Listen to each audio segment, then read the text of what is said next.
You're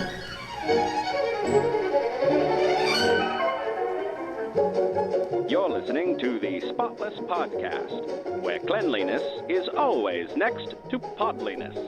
Now, here are your hosts, Hanna Brooks Olson and Andrew Walsh. I was going to start with a philosophical question for you, Hanna, but that can wait, because first I have a declaration, which is, I'm a clumsy oaf, my friend. A clumsy oaf. Well, I'm not known for my grace and poise either, so you're in good company. The reason I'm thinking of that is because I want to tell you about a mess I made the other day and had to clean up, and that ties into my philosophical question, but also reminds me of something I did yesterday, which is smashed the coffee pot into the sink into a million different pieces. I worry about that every day. That's an intrusive thought I have as I'm holding it, and I'm just like, no, what if I did it? Yeah. But it's also something I worry about, and I am so precious with the coffee pot because I break things. I just break things. And so I'm glad it was you and not me. This is the fourth one I've broken. Maybe third. So we got ourselves a cute little Smeg brand. It looks like a little retro kind of styled coffee maker. It's kind of like that teal color that we like. And it's a little cutesy. And it's kind of a smaller pot than I think if you were to get like a Mr. Coffee or Krups or something like that.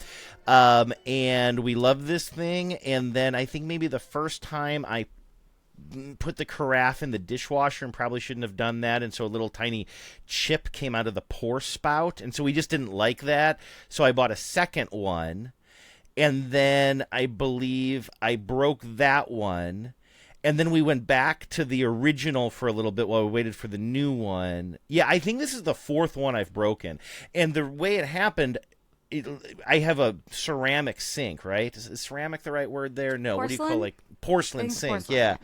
And this is how all of the glasses and everything break in our house is it's so unforgiving, you know, like a metal sink like we have downstairs, it gives a little bit. Or if you have one of those little like little wire mesh things at the bottom of the sink, that'll help.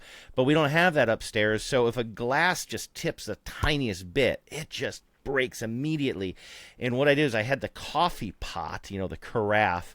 It had been cleaned out. It was turned upside down on a little towel next to the sink. And there was also like a saucepan drying there. And I instinctively must have put to dry when I set the coffee pot down upside down. I must have instinctively left it like sort of just a tiny bit leaning on the saucepan to let a little bit of air up. You know what I mean? Sure. It just makes a seal and it doesn't dry. Right. And I lifted the saucepan later when I got home. I'm like, I'm going to put this stuff away. That's my voice.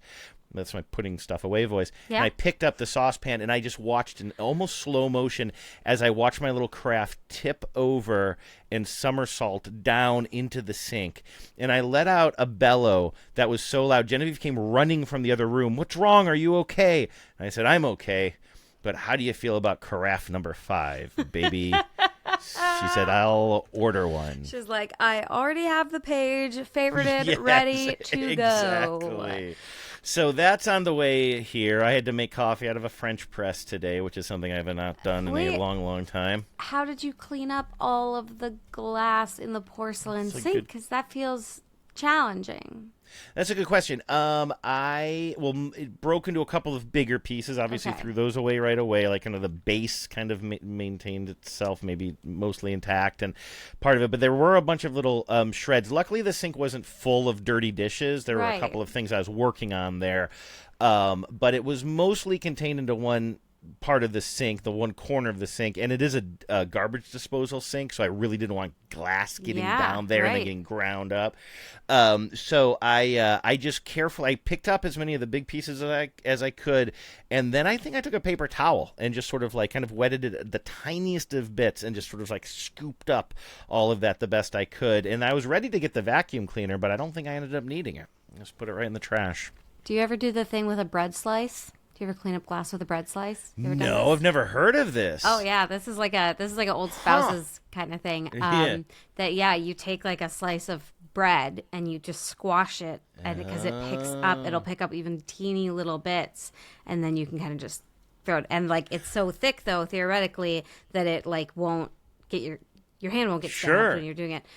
So that's and if this is a rolled doll book, you would then give that bread to your husband in a sandwich, I believe. I mean, there's a lot of situations to put broken glass bread together for something.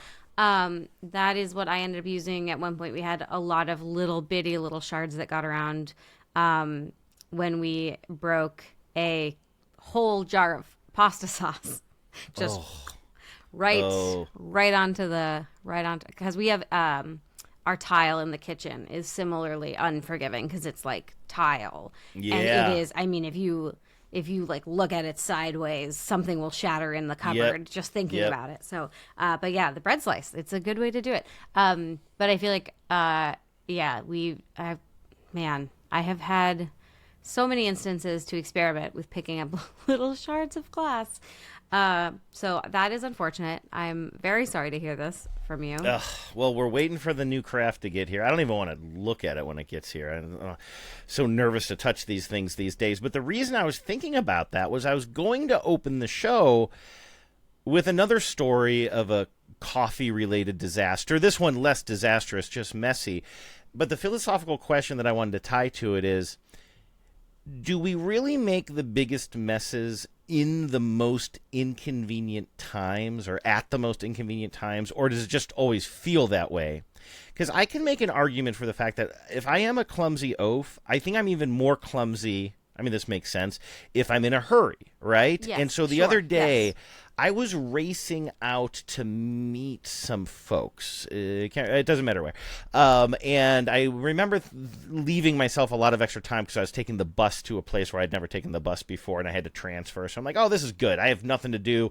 I'll give myself an hour to get someplace that it should take a half hour. Well, it turns out I only had a half hour to get there after all, because in my quick little tidying up before I ran out the door, I grabbed the basket, the coffee grounds basket out of the coffee maker from that morning's pot, so it's been sitting in there. It's like in a damp still, it's still got all the coffee grounds and the little filter in there, and I'm just taking it over to the garbage can, something that I do, or no, it would have been the compost bin, but it doesn't really matter. Hannah, I don't know what happened. It was just in my hand 1 second, and the next second, it's just all over the floor. This is my life. It's just all over the floor, and it's like as I'm getting ready to walk out the door, and that's where I started thinking to myself, and like this is wet coffee grounds all over the kitchen floor, and we have that quote unquote new kitchen floor, which is like kind of temporary. We put down those sticky panels the other day, which is good for a temporary thing, but it doesn't feel like a permanent floor, right? There are little places where it doesn't feel quite even or whatever, so I'm very protective of it. I'm trying not to mop it with too much water. I don't want water getting into all those crevices. The last thing I wanted to do was to dump a bunch of wet coffee grounds all over this, mostly white floor. And so I had to, I didn't even want to use my Dyson for it. I got my wet, dry shop vac. I pulled that son of a gun out from the basement, and there I am, looking at my clock while I'm shop vacuuming my kitchen because I was supposed to be on the bus by this point. I feel like, so I'm always in some state of rushing because that's just the speed that I operate at. And so I'm forever knocking things over and making little messes, which is perhaps why I clean so frequently, is because I always have something to clean, because I am always creating something that needs to be cleaned.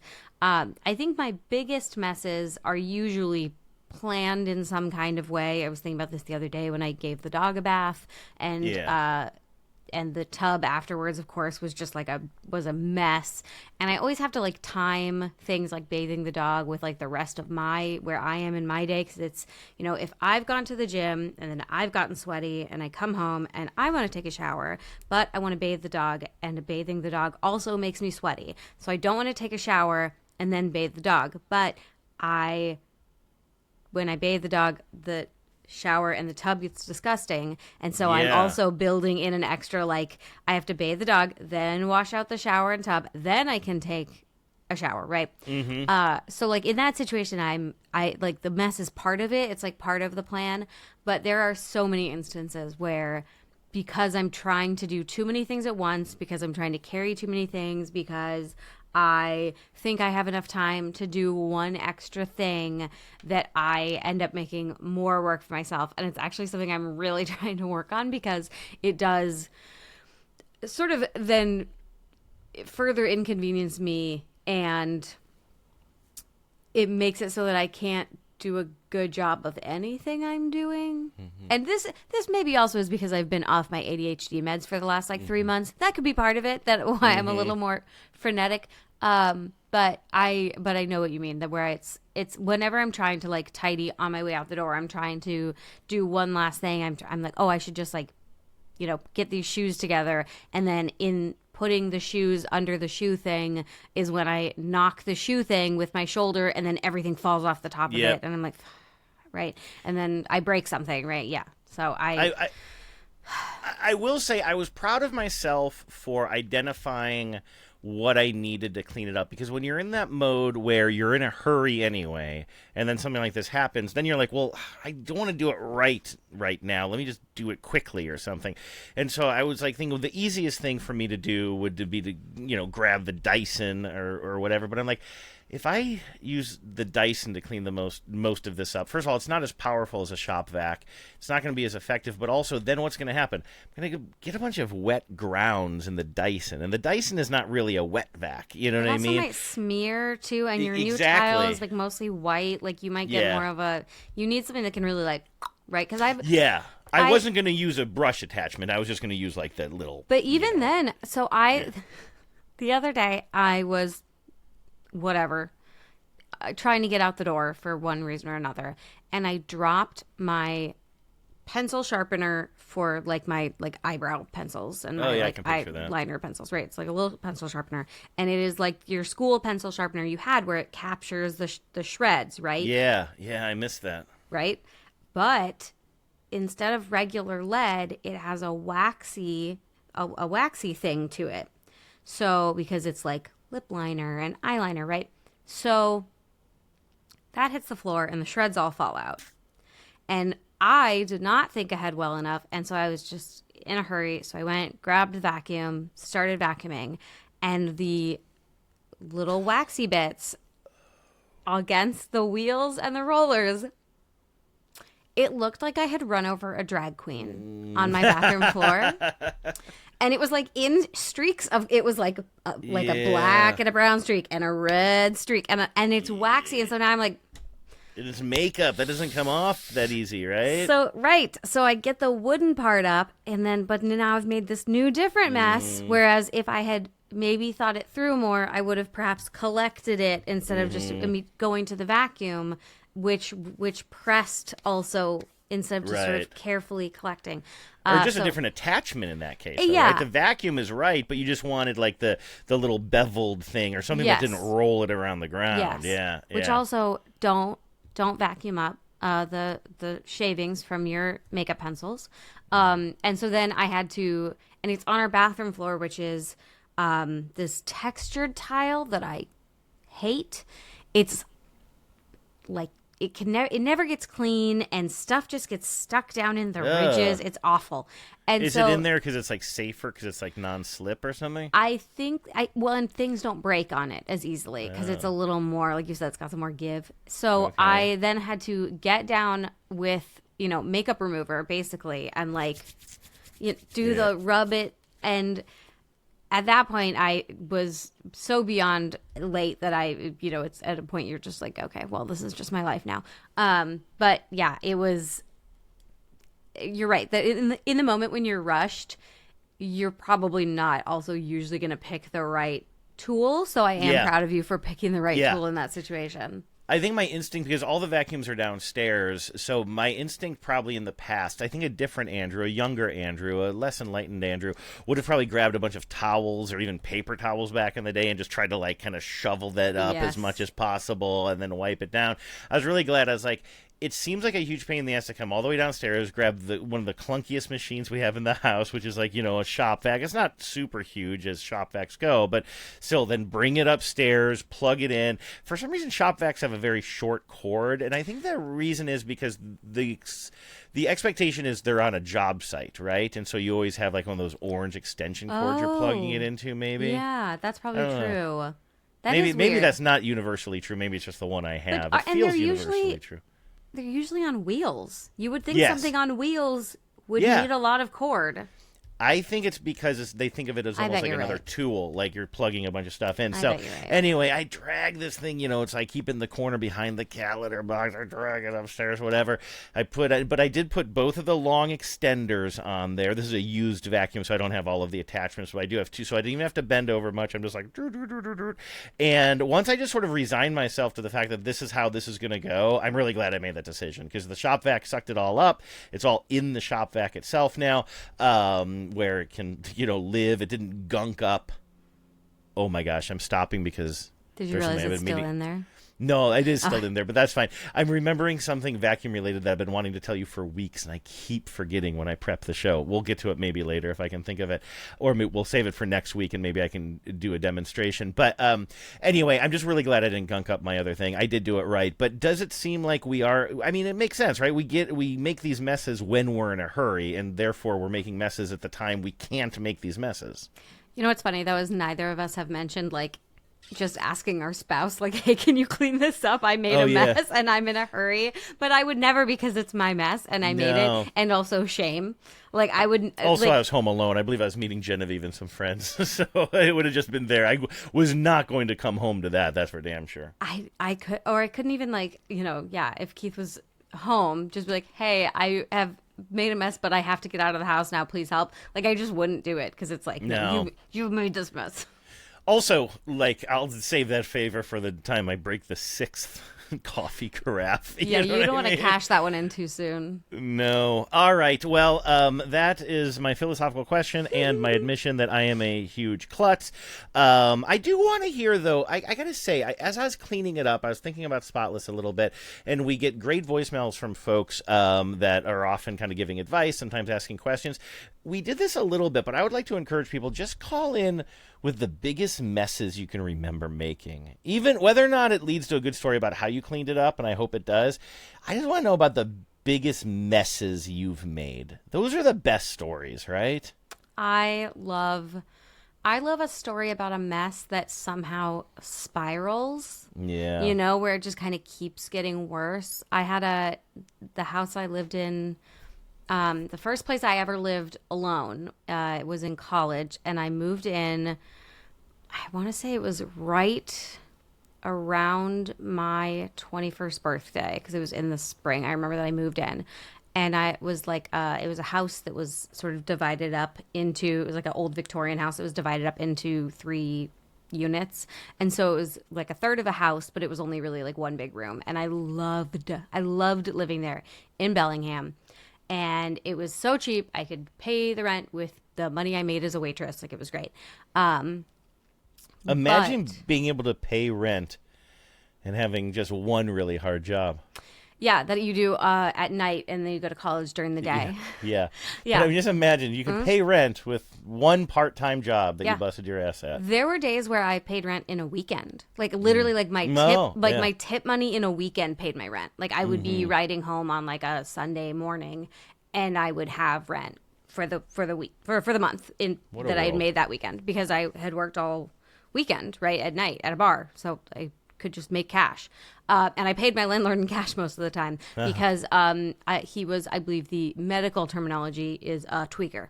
Okay, sure. Your landlord was. Oh, yeah. He was forever tinkering. He did a lot of tinkering. Oh, yeah. But in that house, I remember at one point trying to fix the window. So the window didn't sit properly in the window frame, and it was starting to get cold, and so I was trying to caulk the window, and I not only did I have the wrong kind of caulk, I got it on the wall, and then when I tried to get it off the wall with just whatever I had lying around, which was some sort of cleaner that I'd bought from Grocery Outlet, that then just stripped the paint from the wall, and so but the caulk was still there.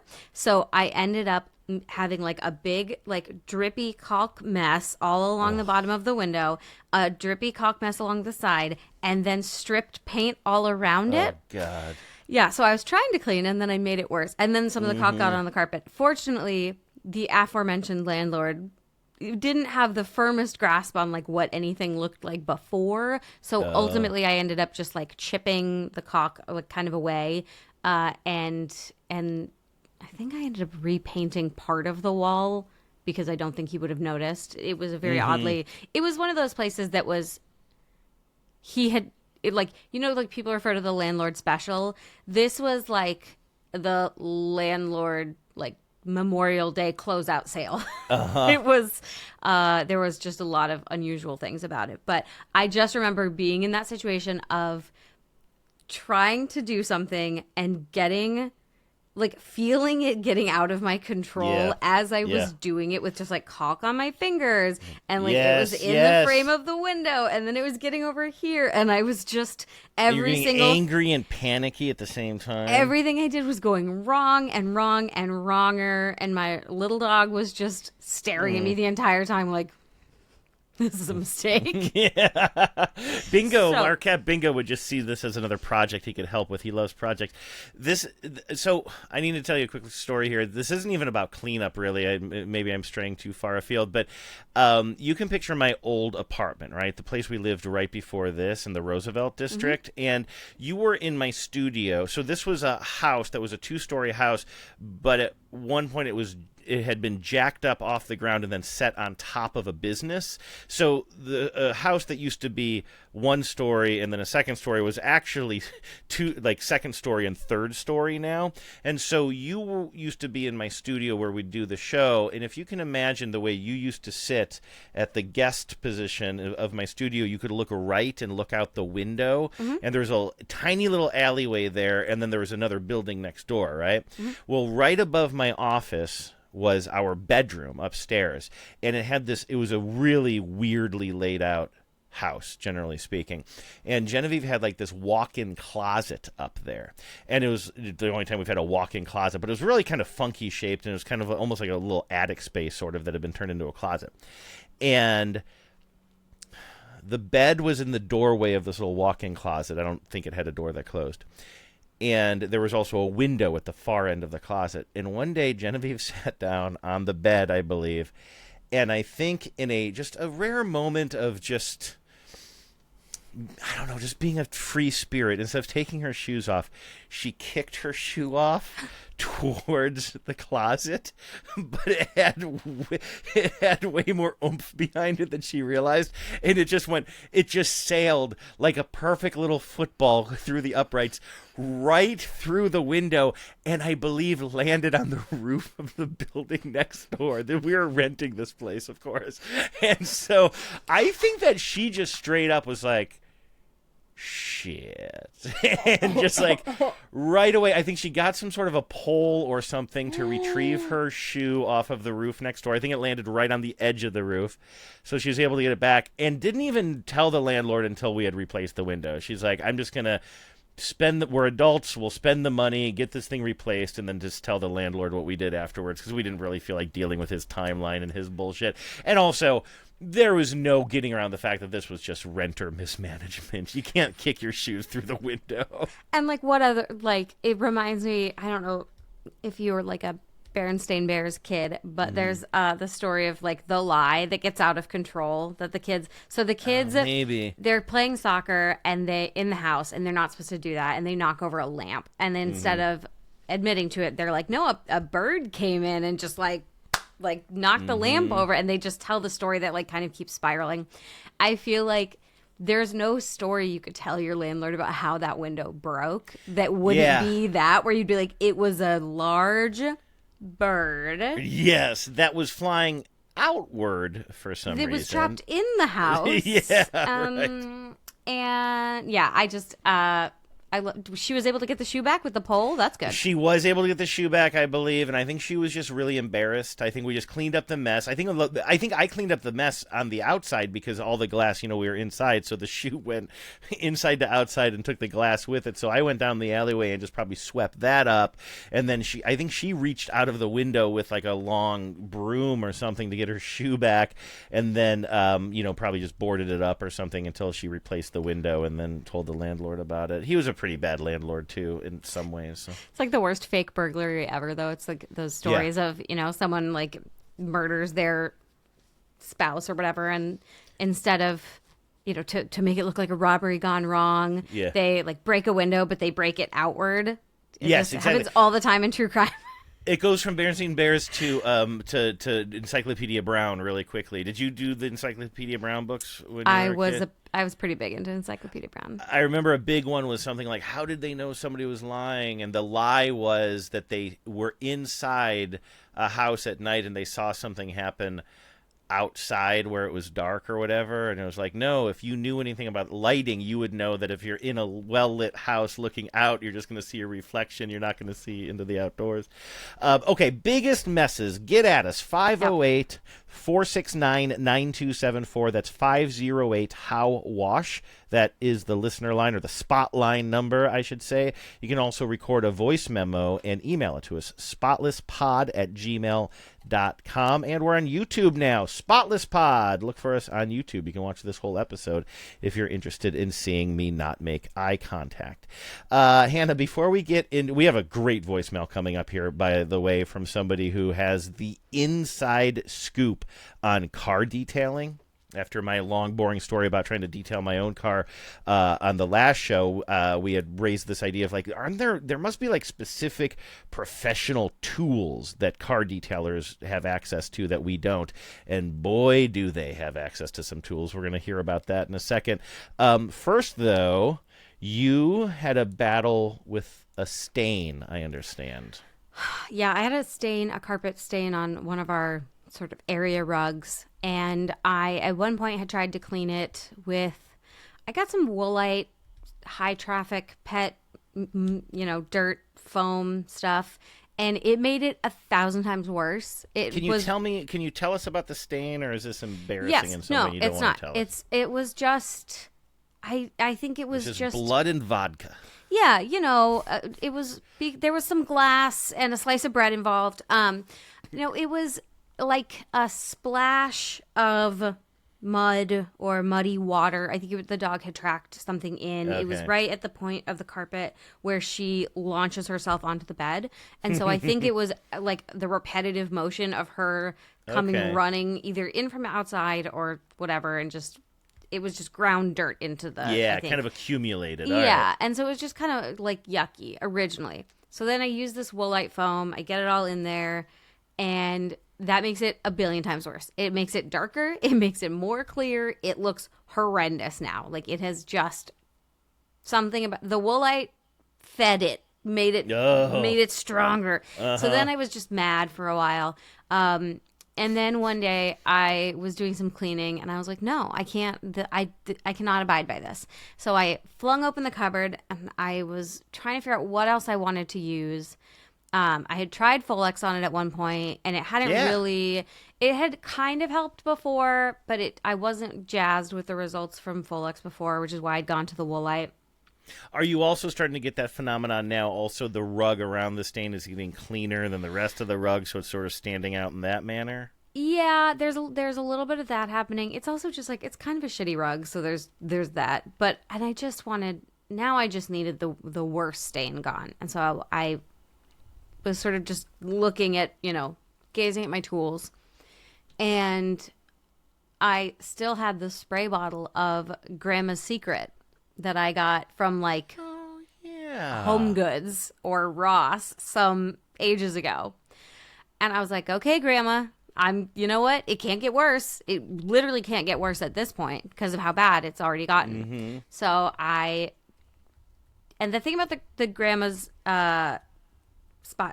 Secret spot remover is it's a fabric stain remover for your laundry. You're supposed to spray it on your laundering goods and then throw them in the wash. So I thought I had a vague memory of this having a wonderful label. Like, I was picturing the grandma boy. Was I right? It's very much like the deck of Old Maid. Old Maid that we used to play as a kid. Yes, she looks like Old Maid. She has like a wash bucket and some little glasses. Yeah, and this is why I purchased it because I loved the label, and it was like $4.99 at Ross, and I was like, yeah, of course. Why would it? Let's give this a go. And it does work really well as a laundry stain remover. I have used it. It's great. And the other thing I like about it is that it hasn't like discolored anything. I haven't had it, turn anything, which some laundry stain removers will, like strip the color out. Yeah. So I kind of white labeled it though, because you're not really supposed to just use it as a stain remover on stuff. You're supposed to use it. What does that mean, white labeled it? Like using it off label, like using it not the way you're supposed to necessarily, not as it's prescribed. So I sprayed it, and then I used a warm water like cloth and sort of like dabbed it, and did that a few times over to try and get some of the stain remover out after a little while, and it worked an absolute treat. I was so delighted. The rug looks a billion times better now, and I'm very happy about it. And I'm still out here for Grandma's Secret Spot Remover. Just a reminder, it's still great. And still, it cleaned that spot, but it kind of cleaned universally enough so that you don't have one little clean spot on an otherwise somewhat dingy rug. Yeah, it actually seemed to really focus on the stain. And then what I also learned is at your like local Ace Hardware probably, you can get a more concentrated spot remover that's in like a little squirty bottle that you can use for other things too. So if you don't like need the whole spray, you can get a little guy. And and I think I'll keep an eye out for that, because if Grandma's Little Secret goes places that Folex doesn't, that is really compelling. Which, by the way, reminds me of, I think I left maybe something sort of hanging, as if people care, about my car detailing last time we talked. I think that was the last show. I had told you that my upholstery, so we have a very light-colored upholstery, and I said that the seats were all really stained, but they weren't like acute stains like what you're describing, where it's like, look, something fell there. They were just like this weird, like, things had been wet, and just like these vague sort of water discolored, and like where like high water marks of something absorbing into the seat or like whatever. And there like 2 or 3 of the seats, like the front and back, were affected by this. And I tried some Folex. I'm like, I don't know if this is really going to work for this. I think of Folex as a cat had an accident on the carpet, or there's some like little area of stain. How will it work with this sort of more broad brush thing that I'm looking at here? And I think last time I talked to you, I said that the seats were still sort of damp from me washing them with this Folex, and it's unclear whether or not they'll be clean when the seats actually dry out.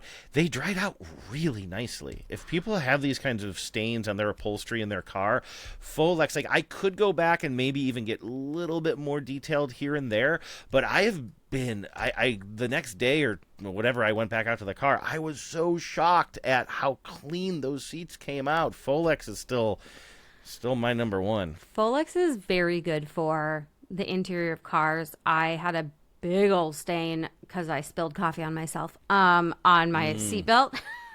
And I was driving, and I had my seatbelt on, and I spilled coffee on myself, and so I got a stain on the seatbelt, and Folex took it out. It was incredible. A weird material too. It is, and it has a lot of little ridges. I used a toothbrush, my cleaning toothbrush, to get it in the fibers. I think that helped. But yeah, Folex took it out, so that is true. Folex is a very good one for interior car detailing, which brings us to... That's right. Actually, let me play a little bit of music here because I have it queued up. I was like, that ain't the cleaner. Why am I doing this? We're just going to get pulled down again. Only in like some countries, it's fine. No, I know, but what about our listener in Belarus? Getting ready for love. I just realized I did get so I have 3 podcasts I think are all connected to the same I think it's Spotify that keeps warning me. It's either Apple or Spotify, and I'm just remembering now that I saw an email notification from my email address that I rarely open or use. saying that we've tracked more of your episodes that have copyright infringement. You must reply to this. I don't know if you ever get those things, because I think it's Spotify that pulls them down. And as I speak to you, I don't know if it's an episode of this podcast or one of the other podcasts, and it could be something that we uploaded in the past month, or it could be something that was uploaded in 2010. Like, I have no idea until I open that up what they're trying to pull down. I never even contest it. I'm like, sue me for what? Like, I don't know. First of all, gone. Yeah, what? But also, you have, so many podcasts in your back catalog, like. Yeah, on TBTL. On TBTL. Yeah, like, forget about it. And especially with audio. We don't have that much, audio. You guys have drops that are. Yeah. The drops, loaded. Luckily, have not been an issue yet. It's just like some song. But, like, literally, I got one that was kind of like way back when TBTL was a radio show. They played some music or something. And it's like, hey, we're going to pull this from your back catalog. I'm like, well, you know what? It served me well in the catalog for as long as it lived there. Pull it down, my friend. But I am really, really wasting your perfect transition there. You said, speaking of, we were talking about car detailing. And, last week on the show, I was talking about how, I literally took Q-tips out to my car with rubbing alcohol to get into some of the crevices. But I was really, having trouble vacuuming the floor of the car. I've always hated vacuuming, especially the driver's side floor, because it's got all these funky twists and turns and bulbous parts in the chassis or whatever, and you can't get in. And I thought, I'll bet you $1 million there are special tools for people who do this professionally. And we got this call from listener Renee, who runs an auto shop and has some great details for us. Hannah, if you feel like jumping in at any point, this is kind of a longer voicemail, just jump in and I'll pause it, okay? Okay. Hi, Andrew. This is Renee in Aurora, Colorado. Your listener number 25, I think, shared with someone else. So I'm the one that owns an auto repair shop. We don't do detailing there, but we have found some detailers. The first detailer person was actually an employee, our first ever employee.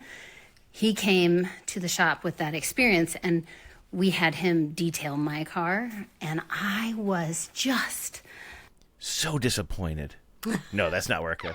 Astounded by how badly I wanted to use his special tool, because of course in a repair shop we have compressed air, so we have a compressor and we can attach different tools to the compressor hoses, and he had this little, you said like a pen vacuum. This, though, instead of vacuuming, it was pushing air out. So what he would do, it was so satisfying. It's a pinpoint. It's like very, very tiny little nozzle. It was like this little, kind of looked like a tattoo gun. Well, I don't have tattoos. Anyhow, a little gun-looking thing, but it's this little punto, a little pointy element that would push like a really specific stream of air out, blow it out. So he would run that through all the crevices and different things, and it would just blow all this stuff out of there, and it was so amazing. Think like your power washer, but with air. And then he would use a regular vacuum, a good vacuum, to vacuum it all up. So that was one thing that I know that good detailers have access to. That sounds amazing. So Keith actually got an air compressor, like a little air shooter outer at one point, instead of using a can of compressed air. And it has but it's. But it's not like a big one that you'd have in a shop, or the whole thing was self-contained. No, it's like a little guy. It looks a little bit like a teapot. And it is very satisfying to use, but it's not that high powered. This one sounds very concentrated, and I think that's the key, is that it's almost like a like pressure washing, but with an air knife. Yeah, an air knife. Yeah. You know what it reminds me of, and I need to make an appointment to get my teeth cleaned, just in case anybody's keeping track of that. But when you go to get your teeth cleaned, and they use those tiny little, are they like water pick? Is it technically a water pick? I don't know what it is they're blasting in there, but it sort of sounds like that a little bit. Only air. Sounds amazing. All right, I'll let Renee pick this up again. The other thing is that because we're a shop owner, we were able to go for the first time ever to SEMA, the big automotive show in Vegas. And it's only automotive affiliated people that can go to these private showings. And we saw some incredible hand vacuums with different attachments that were super, super powerful. We did almost buy one of these little vacuum things, and then we didn't, and I've regretted it ever since. Okay, love the show, guys. Thank you. You got to go back. You got to buy one of those things. Yeah, the vacuum that got away. Man. So, Hannah, you were doing some Googling on this, too, just out of curiosity, right? Because I said, well, there must be special tools. You sent me some links. I'll be honest with you, I have not clicked on them yet.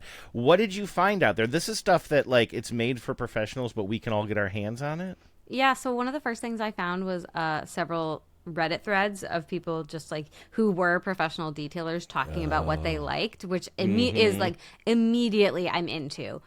I love when professionals talk to each other about their tools. And so I love a Reddit thread like that.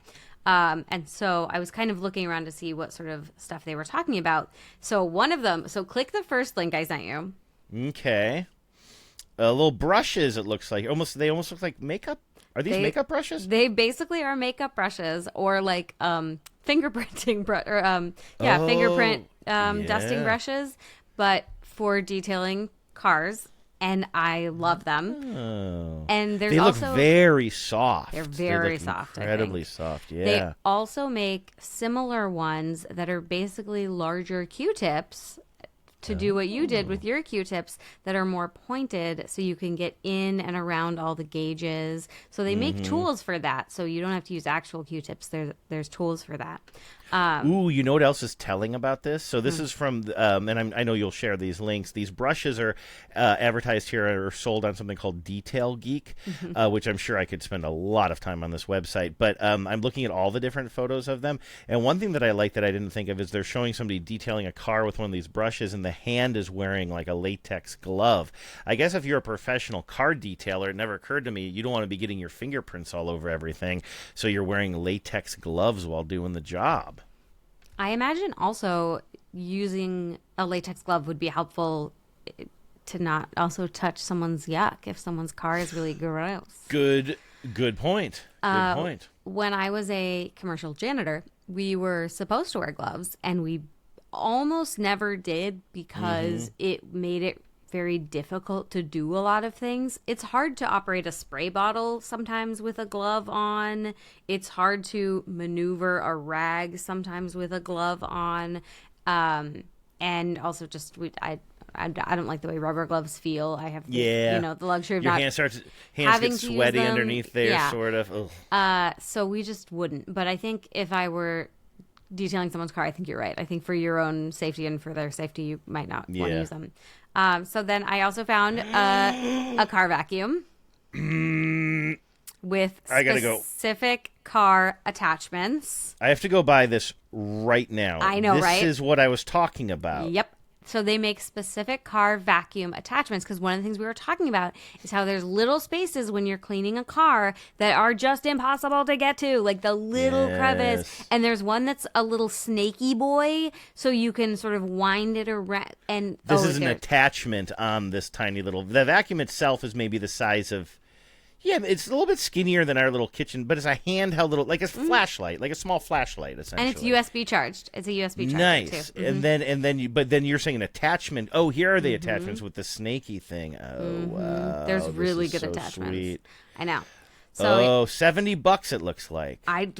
Which is doable. That's at least birthday present material, I would say. Hannah, I was just about to say, I'm like, I could buy this right now, or I could just send the link to Genevieve and just say, my birthday's in November. I have a birthday coming up. This is especially if you have a friend or a family member or maybe a dad, we just passed Mother's Day, but we have Father's Day coming up. If you have a dad or a dad type figure who likes to detail his car, a car vacuum, not something I ever thought about gifting, but now that I know they exist, like, they're very cool.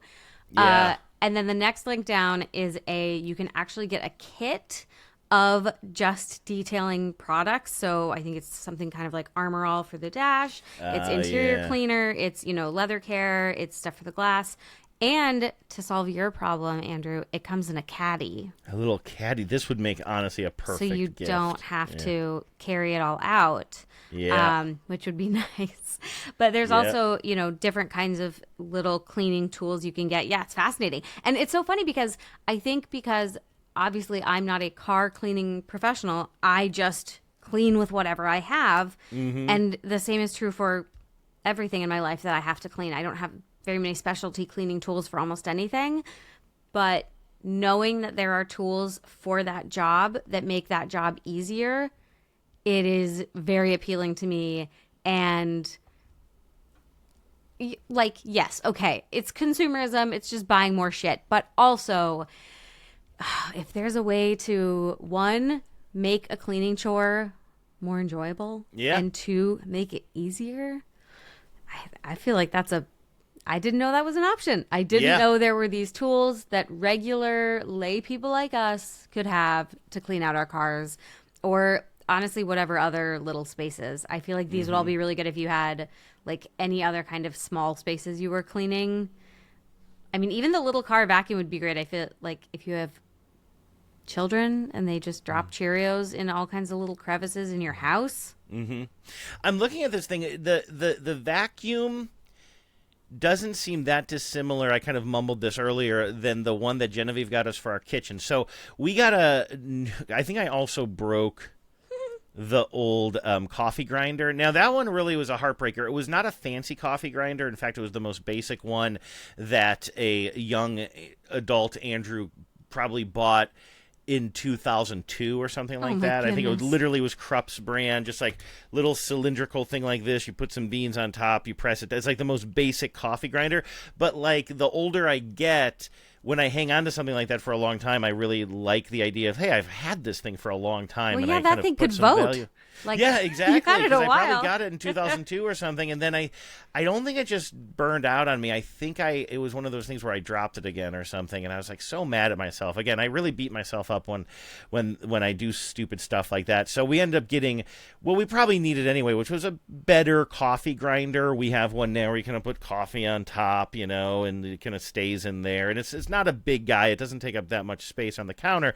I really like it. A buddy of mine who's a coffee professional, works in the business, Broadcast Coffee, check him out, suggested I get this one, and I love everything about it except, and this is kind of a big but for me, it's really messy. Like when you slide the canister under where the ground coffee is going to land, there's a little there's a very nice feeling magnetic little space there, so it kind of locks into place, but it doesn't create a seal with where the grounds are coming from. So coffee just kind of just dusts snows all over the place, that right? Seems like an oversight. Yeah, it's kind of a bummer. It's like, in a certain way, it's a little bit designy.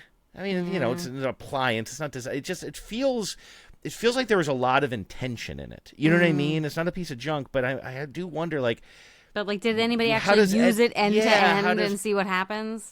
And it was recommended by my buddy, so I believe that he's used them before. But anyway, Genevieve got us a little vacuum that sits there, and again, it's like the size of maybe let's say a big flashlight. Like if you were sneaking around somewhere, and then a security guard found you, and he bonked you on the head with like a big flashlight, it would be like that size. You know mag what I mean? light, yeah. Yeah, It's like a mag. I said what I said.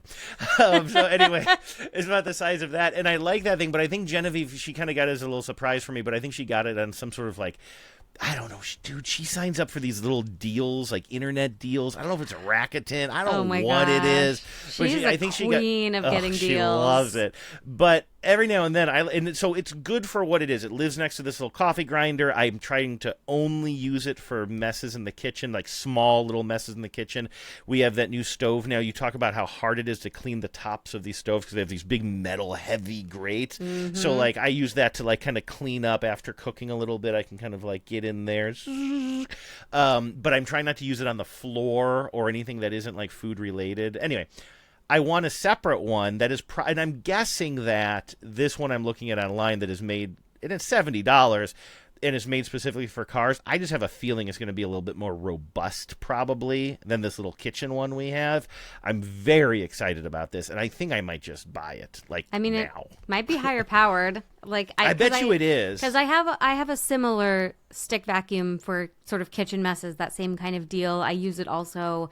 I use mine also for non-food stuff, like when I cut my bangs and I leave hairs everywhere. I use it for that, like little hairs. Do you ever just hold it up to your head? Like if I'm sanding something, sometimes I hold a vacuum with one hand and I sand with the other. You ever just hold the vacuum up to your head while you're cutting your bangs? No, but I wish the dog would let me do it when I have to. Yes! Her paw pad fur gets really long, and so I have to get in there and snip it so she doesn't. She's not wearing skates on the floor. Yeah. And she hates this already so much that if I were to come in with something else, she would leave me. Yeah. But I use it after I'm done with that kind of thing, or if I'm detangling my hair and I leave a little mess behind.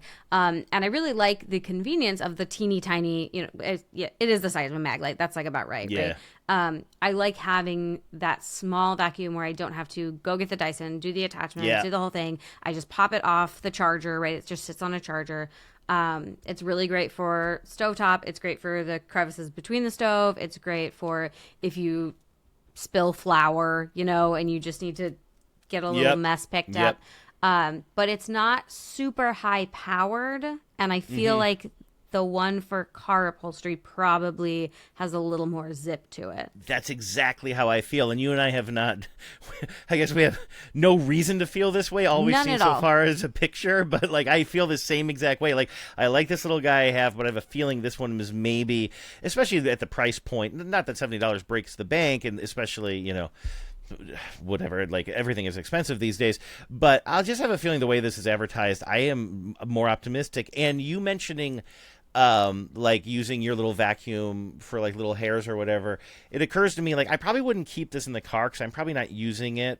You could keep it in the car, or what I could do is keep it in my downstairs bathroom, because when I trim my beard, I have to I do this whole thing when I trim my beard is I take everything off of my little sink. I don't have much on there, electric toothbrush and some hand soap.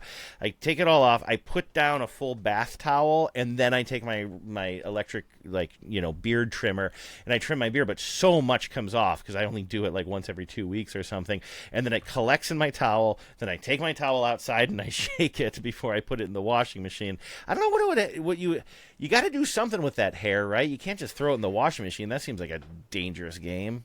I think you probably can, although that is a good question. Whenever Keith cuts his hair, he just goes out in the yard. He cuts his own hair. He just I found him out in the yard. His own hair, huh? He does, yeah. So whenever he didn't used to, and then he started to during the pandemic, and then he went back to getting it cut, and then he was this is just too expensive. I'm going to do it myself. It is. And so now, every now and then, I find him out in the yard.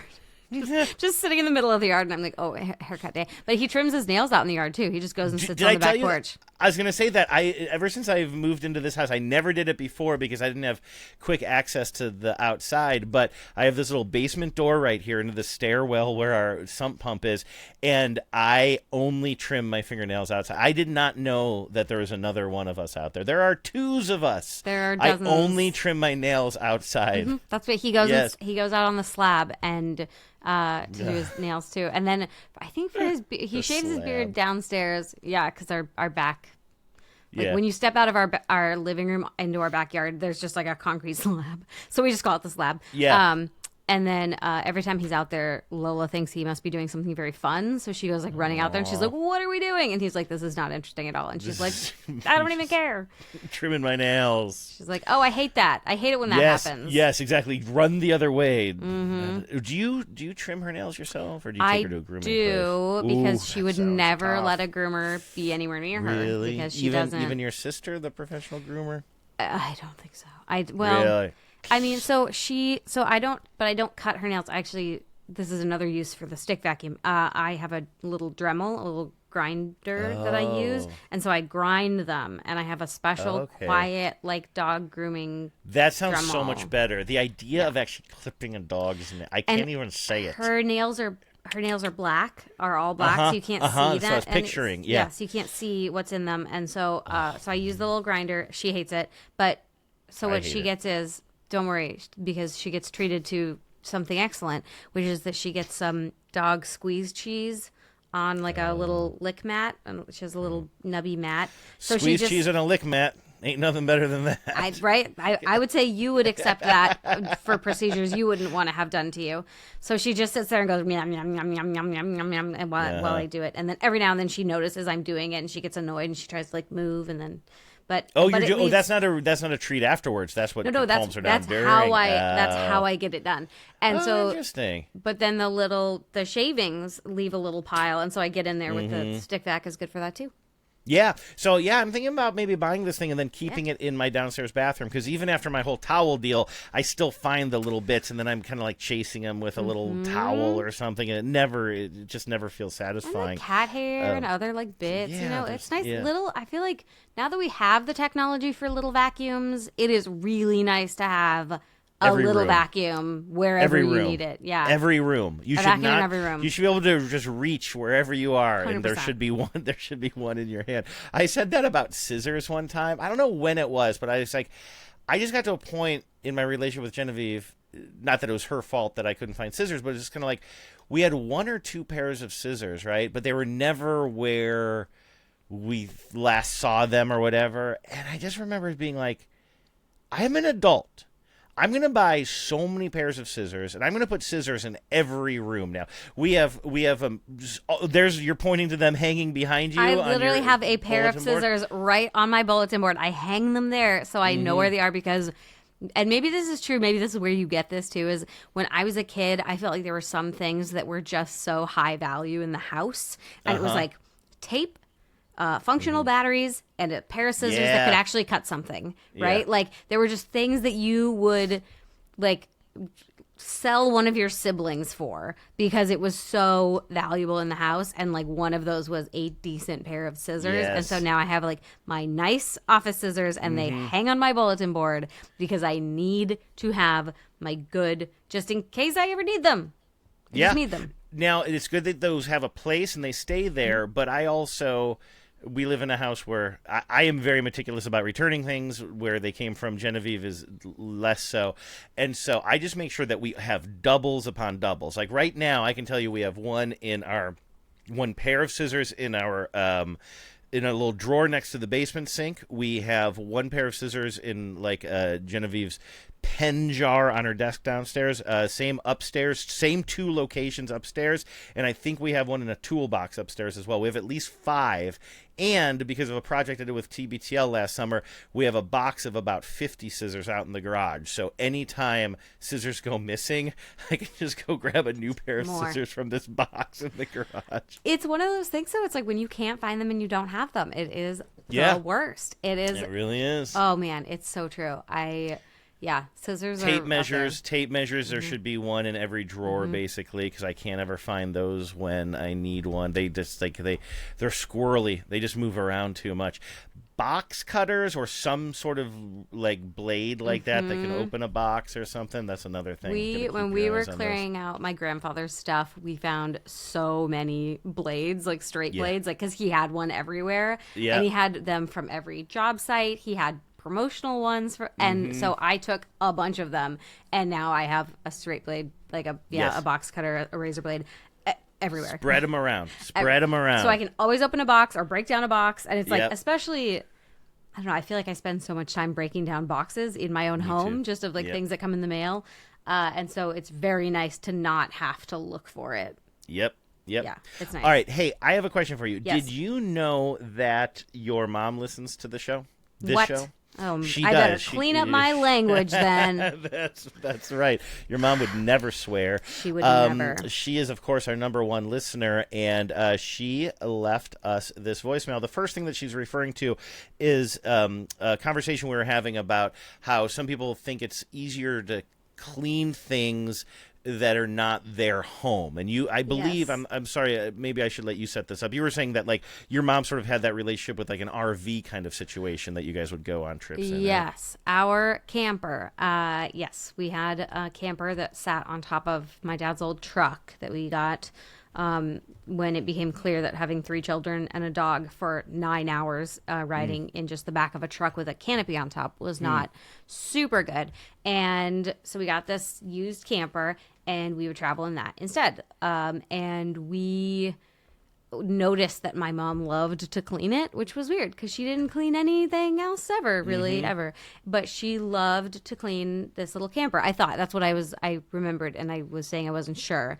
Has she verified my memory once again? I believe she's here to confirm. Hi, number one listener. 3 things. 1, Hannah did not misremember. I did actually clean the camper because it was like a little playhouse. And I am notorious for not cleaning, which leads me to number B. I was never a housekeeper, but I have great respect for housekeepers. This is referring to your mom's work, because she works in the hotel industry, or has at various times. Did, yeah. And I thought that there was a period where she also had the responsibility of cleaning some rooms, but it sounds like I'm wrong about that. Yeah. I have great respect for housekeepers. I did work in the hospitality industry, and I did help facilitate with the housekeepers, and head housekeepers were my very best friends, but I was always at the front desk. Lastly, I hire cleaning professionals now to help me in our home because at this point, I have a chronic illness and I am physically unable to do a lot of the tasks that are required to keep a house above the filth level. Unlike when the children were little and I was emotionally unable to do those tasks, be able to physically do them. So I actually have I think I'm on my 3rd or 4th cleaning professional. And they are... She keeps breaking them in the sink. That's the problem there, just like me and my damn coffee pots. You gotta order another one. Yeah. So I actually have I think I'm on my 3rd or 4th cleaning professional, and they are the most wonderful people in the world. Mine does not wear black slacks. She wears tie-dye. Okay, great. I still love it on YouTube. Great show. Bye. We were talking I think I was kind of saying how I get a certain feeling when I'm driving somewhere, walking somewhere, and I see somebody like unloading a bunch of like vacuum equipment in a little bucket or a cleaning caddy out of the back of their Honda Civic or something like that. And I'm like, oh, I know what you're a professional cleaner. And I always go on this little flight of fancy of like, what if that was me? Could I be doing that job? And sometimes I think I could, and other times I think I couldn't. But I guess you're the one who said they always have black pants. That's how you can identify them. Yeah, you always know them because they're wearing like black stretchy slacks, and and they have a caddy, and And the Ghostbusters backpack vacuum. Ooh, I if love they're really that. fancy, Yeah, yes. I love but that is true. My mother, she hires cleaning professionals who maybe that's not their primary job. They usually are people she's met round the way from doing some other thing, and then it's like also a side job for them is to clean my mom's house, and she pays them cash under the table, I'm pretty sure, which is, we're very into the gray economy in my family. Sure. So really anytime we can just sort of slip someone some bills to do something we don't want to do, that's like we're very big into that kind of exchange. But I think that's also like, that's not a terrible way to operate. One, if you're a person who likes to clean, and especially if you don't mind or even like cleaning other people's space. Because that's the other thing we were hearing about, and that we have heard about from other listeners who've either wrote in or emailed us or whatever, that they also like to clean situationally, and that that they will clean somebody else's house, they will clean when they're camping, they will clean like in all different situations, because it's not their mess, and also it's finite. It is like a beginning and an end, right? If you're cleaning someone else's house, you probably know exactly what it is that they expect you to do. Or if you're cleaning your camper, your vacation home, right? You know exactly what needs to be done, and it's not the sort of endless mess of your own house. But truly, if you have like a friend or a neighbor or a teenage cousin who could use an extra $40, and you have an extra $40 and they'd be willing to help you clean your space, and that's something you need help with, like, I highly encourage that kind of behavior. Now, we're not addressing the big question here, which is, do you think your mom is implying that the cleaning professional in question has tie-dyed pants, or tie-dyed is just sort of like the vibe of this person? Well, they live in Eugene, Oregon, so it could go pants. either way. Okay. It could be all tie-dye all the time. It could be tie-dyed Crocs, for all I know. Oh, I'll bet you it is. Would not surprise me. I Good don't call. think this particular cleaning professional that my mother has engaged is. I know that she also has a habit of hiring people who were previously like guests of the state. So if they, so they're often like fascinating individuals with sure. very That's interesting good. life stories, and like wearing tie-dye and living in Eugene is really a part of that in a lot of ways. Yeah, I believe that. But I think, there's a lot of like websites, obviously like TaskRabbit or whatever, where you can hire someone through the app to do that kind of cleaning for you. And I think, if you just meet someone or of someone where you can do it directly, even better.